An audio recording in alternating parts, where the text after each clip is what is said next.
Welcome to the Rat Report for the October 30th Rat Scraps show. And tonight is a special edition of the Rat Report where we're only going to talk about one topic mentioned during the show, and that's the human clitoris. You can screen grab this video. I will donate my dead clitoris to science.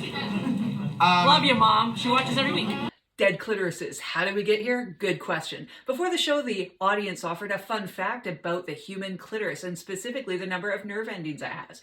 10,280. This is from a research paper that was published this week by Blair Peters and their team. They took 7 donated clitorises from patients undergoing phalloplasty, and they counted the number of nerve endings in them. How did that happen? That's because the clitoris has 2 dorsal nerves. They could take one of those 2 nerves, the human can keep one of them, they can research the other half, and they can then double the number of nerve endings. So it's, it's a guess, it's some math, and they arrived at 10,280. This is a different number than we thought in the past. We had heard on the internet all over the place that the human clitoris had 8,000 nerve endings. This is actually based on livestock research from a couple of papers in the past that were both discussed in a book published in 1976 called The Clitoris.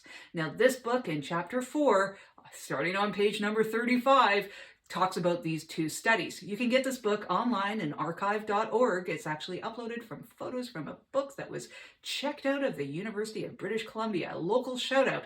Anyways, this book details 2 different studies, one on sheep and one on cows. It goes into the most detail of the sheep study. Now, this sheep study, 2 sheep.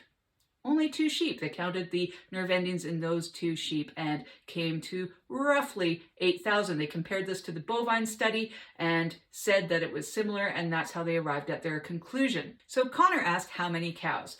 This study was talked about briefly in this chapter, but in the references at the end, I kind of had to do a process of elimination, and I think I found what study it was from. I could not access that study. It doesn't seem to be online, but if you can find it, please let us know in the comments and let us know how many cows were in that study. I will donate my dead clitoris to science. So back to dead clitorises. All right, so your body can be dead and your clitoris is dead, but can your clitoris die before you can? Well, your clitoris can atrophy. I knew that much, and since I was already in PubMed, I wondered how much does science know about clitoral atrophy?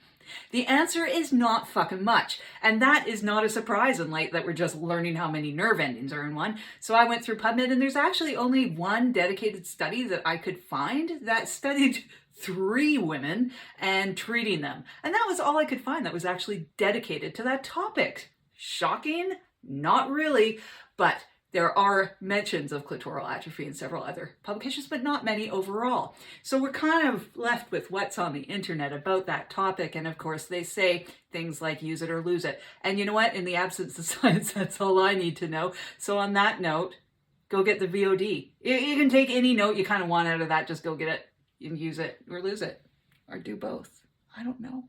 Go get it. Quote me on that too. Everyone likes what they like.